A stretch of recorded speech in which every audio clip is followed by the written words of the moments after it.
రైతు భరోసాకు సంబంధించి ఎవరు ఆందోళన చెందాల్సిన అవసరం లేదు.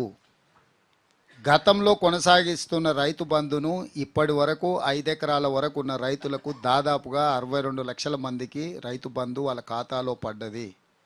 భవిష్యత్తులో రైతు భరోసా పథకము గుట్టలకు, చెట్లకు, రోడ్లో పోయిన భూములకు, లేఅవుట్లై బంగ్లాలు కట్టిన ప్రాంతాలకు ఇవ్వబడవు.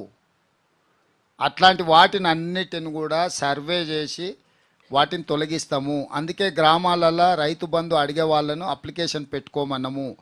ప్రభుత్వం ఇచ్చే ఏ సంక్షేమ పథకానికైనా అర్హులు అప్లికేషన్ పెట్టుకోవాలి. అప్లికేషన్ పెట్టుకున్న వాటిని స్క్రూటినీ చేసి వాళ్ళందరికీ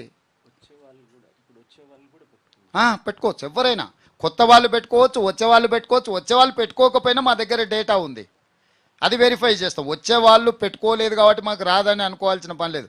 ఇప్పుడు ఎవరైతే 68 లక్షల మంది రైతు బంధు లబ్ధిదారులు ఉన్నారో డేటా మొత్తం మా దగ్గర ఉంది. అందులో ఎవరైనా అనర్హులు ఉంటే వాటిని విశ్లేషిస్తాం. అంటే ఆల్రెడీ అమ్మేసుకొని లేఅవుట్లు అయిపోయి కాలనీలు వచ్చిన వాళ్ళు కూడా నాకు తెలిసిన బంధువులు చాలామంది ఉన్నారు. 30 ఏళ్ల క్రితం అవి లేఅవుట్ అయ్యి అమ్మిపోయిన పెద్ద పెద్ద బంగ్లాలు వచ్చినాయి, అపార్ట్మెంట్స్ కూడా వచ్చినాయి. కానీ ల్యాండ్ యూసేజ్ మారకపోవడం వల్ల, అంటే నాన్ అగ్రికల్చర్ ల్యాండ్ కన్వర్ట్ కాకపోవడం వల్ల అగ్రికల్చర్ ల్యాండ్ కింద వాళ్ళ పేరు మీదనే వస్తుంది. వాళ్ళకి లక్షల రూపాయలు వాళ్ళ ఖాతాలో పడుతున్నాయి. ఈ మధ్యలోనే మీ పేపర్లోనే రాసిండ్రు, నేషనల్ హైవేస్ కింద రోడ్లలో పోతే వాళ్ళకు కూడా రైతు బంధు వస్తానే ఉందని. ఇట్లాంటి నిర్లక్ష్యము, తప్పుడు విధానాలకు రైతు భరోసా పథకంలో పులి స్టాప్ పెడతాము. తప్పకుండా వాళ్ళని పెంచి, అంటే ఈ దుర్వినియోగాన్ని ఆపుతాము.